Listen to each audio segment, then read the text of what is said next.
अच्छा, अब मुझे बताएं कि जैसे कि अब इस पूरे बिजनेस के अंदर या पाकिस्तान के अंदर अगर आपसे मैं पूछूं कि यार सबसे बड़े चैलेंजेस क्या हैं और उसको आपने किस तरह टैकल किया? अच्छा, अब हम टीयर 1 को छोड़ के यानी कि हाँ। टीयर 2 3 के ऊपर बात कर लेते हैं। हाँ। यानी कि लाइक जी से हाँ। अभी जितना बड़ा ब्रांड है, ठीक है ना, बहुत हम बड़े के ऊपर भी बात नहीं करते हैं और उसके ऊपर भी आते हैं कि जो कि पाकिस्तान के जो ब्रांड्स हैं, ठीक है ना, जाइंट्स हैं।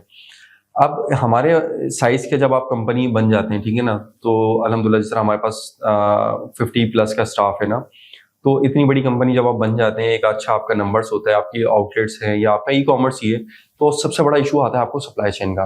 और आपने जो कि एक बात की, मैं बिल्कुल 100% वो कहता हूँ कि उस कंपनी ओनर्स को या उस पर्सन को पता ही नहीं होता कि मुझे चाहिए क्या। हाँ।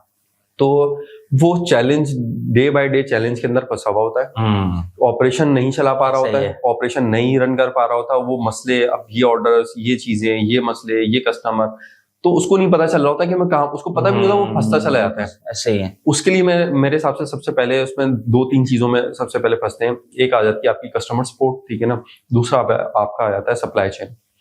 सप्लाई चेन को जिसने सॉल्व कर लिया ना, वो किंग है। क्योंकि सप्लाई चेन आपकी सेट है ना, ऐसे ही है, तो आपका एक तरफ माइंडसेट हो जाता है, आप फिर फोकस होके आप मार्केटिंग के ऊपर वर्किंग कर रहे हो। तो सप्लाई चेन को लोगों को पता ही नहीं होता कि हमें सप्लाई चेन में भी चाहिए क्या। कि वो कहते हैं कि यार नॉर्मल से सॉफ्टवेयर ले लें, उनको ये नहीं पता होता उनको सॉफ्टवेयर की किस सॉफ्टवेयर की नीड है, उनको कौन सा टूल चाहिए जिससे उनका सप्लाई चेन का इशू रिजॉल्व होगा। बेसिकली ऑर्डर मैनेजमेंट सिस्टम है या अपना वेयर हाउसिंग सिस्टम है, आपको इन्वेंट्री को जो है ना फिक्स मैनेज करना है, तो ये एक चीज है। और फिर प्रोडक्शन, जाहिर सी बात है सप्लाई चेन के अंदर आपकी भी आ गया ना कि आपको कितना आपको ऑर्डर करना है, आपके पास स्टॉक होना चाहिए, क्या कैलकुलेशन के तहत वो सेल हो रहा है, आपके पास कौन से आपके हॉट सेलिंग प्रोडक्ट हैं, कौन से नहीं है। तो ये एक बहुत बड़ा गेम होता है कि सबसे पहले कि आपने इसको सेट करना है। जिसने इसको जल्दी समझ लिया वो आगे रन कर लेगा ना। अच्छा, उसके लिए मैं कहता हूँ, एडवाइस देता हूँ, सबसे अच्छा काम ये करें कि आप वही खुद से सीखेंगे तो आपको 1-2 साल लग जाएंगे। हाँ। आप इंडस्ट्री का कोई भी प्रोफेशनल हायर कर लें, बेशक आपका भी बजट नहीं होगा। देखिए, इंडस्ट्री का जो प्रोफेशनल लेकर आएंगे, अभी आपके पास स्टाफ है 30,000 40,000 रुपीज, आप उसको लेकर 80 तक, वो कम से कम होगा 2 लाख रुपए तक, 2 लाख रुपए तक का, सही ठीक है ना, 2-2.5 लाख, अगर 3 लाख, बहुत प्रोफेशनल जाहिर सी बात है ना। और एवरेज भी लाएंगे तो 1.5 लाख रुपए तक है ना, 1 लाख 1.5 लाख जैसा आपने कहा। लेकिन आप ना मैं कहूंगा 2.5-3 लाख वाले को हायर कर लें। 1 साल का बजट जोड़ लेना आप, 1 साल आप लॉस कर रहे हैं, आप सोचें कि मैंने या प्रॉफिट आप जो कर रहे थे, आप बोले मैं 1 साल तक प्रॉफिट ही नहीं कमाऊंगा। अब वो आपका जो एक्स्ट्रा का 2 लाख रुपए का बजट है वो जा रहा होगा उधर। अब उससे क्या होगा, वो आपको आके आपका जो काम है जो आपने 2 साल में करना था वो आपके 3 महीने में कर देगा। ऐसे ही है, क्योंकि उसको पता है क्या चीज आगे सेट करनी है, वो पूरा आपको सेट कर देगा।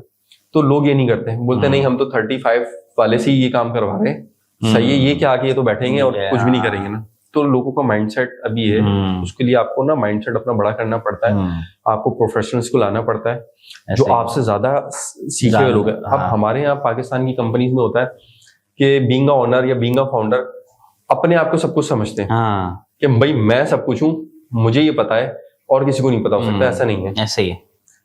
अपने ऊपर किसी को लाना पसंद नहीं करते जिसको आपसे ज्यादा इन्फॉर्मेशन हो। तो वहीं तो फिर वो सेठिया जो कंपनी कहते हैं वहीं तो डेवलप हो जाती है। तो ये आपको माइंडसेट चेंज करना है कि सेठिया कंपनी और आपको एज अ कॉर्पोरेट कल्चर बनाना है, आपको कंपनी बनानी है, तो उसमें आपको लोगो लाना पड़ेगा जो जिसमें आपकी ये कह लें कि एक्सपर्टीज नहीं है, वो एक्सपर्टीज वाले लोग लेकर आने पड़ेंगे आपको और उनको इन्वॉल्व करना पड़ेगा, अपना टीम का हिस्सा बनाना पड़ेगा।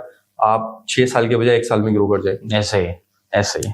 अच्छा, उसके बाद अगर मैं बोलूँ सप्लाई चेन, आपने एक मेजर चैलेंज जो है वो डिस्कस किया, और उसके बाद अगर मैं बोलूँगी आपका बड़ा क्या चैलेंज होगा इस बिजनेस के अंदर, तो वो क्या होगा? अच्छा, सप्लाई चेन को हम इसका लास्ट पॉइंट डिस्कस करके नेक्स्ट की तरफ जाते हैं। सप्लाई चेन के अंदर ना, जिस तरह अभी मैंने सॉफ्टवेयर की बात की, लोगों को नहीं पता कि सॉफ्टवेयर कौन सा लेना है।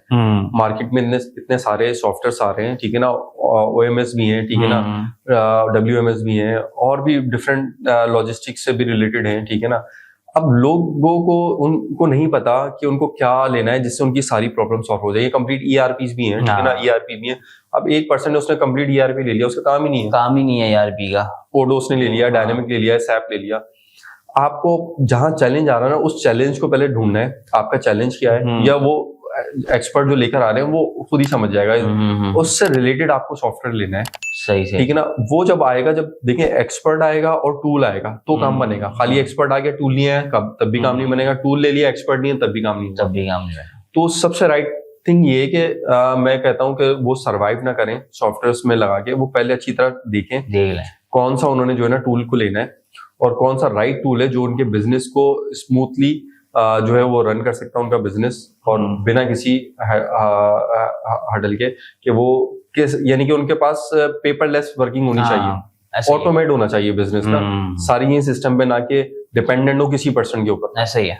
तो अल्हम्दुलिल्लाह आज जीसे में अपनी बात बताता हूँ कि हमने जीसे में हमने टोटल ऑटोमेट बिजनेस किया। पाकिस्तान में हम वाहिद एक बिजनेस है आर्टिकल ज्वेलरी भी है और दूसरी कैटेगरीज के अंदर भी जो कि पेपरलेस है। एक खाड़ी पेपरलेस है, ठीक है ना, और कुछ एक दो नाम होंगे, लेकिन ओवरऑल बड़े बड़े ब्रांड्स की मैं बात बता रहा हूँ आपको, चेज, बच्चा पार्टी, सफायर, ये कोई पेपरलेस पे नहीं है, ठीक है ना। ये आज भी मैनुअली सिस्टम, मैनुअल से मुराद यानी कि वो इनवॉइसिंग वाले प्रोसेस में हमारा टोटल पेपरलेस हो चुका है। अच्छा। और ऑटोमेटिक यानी ऑर्डर आने से लेकर और ऑर्डर डिस्पैच होने तक की जर्नी टोटल पेपरलेस के ऊपर वर्क की कर दी।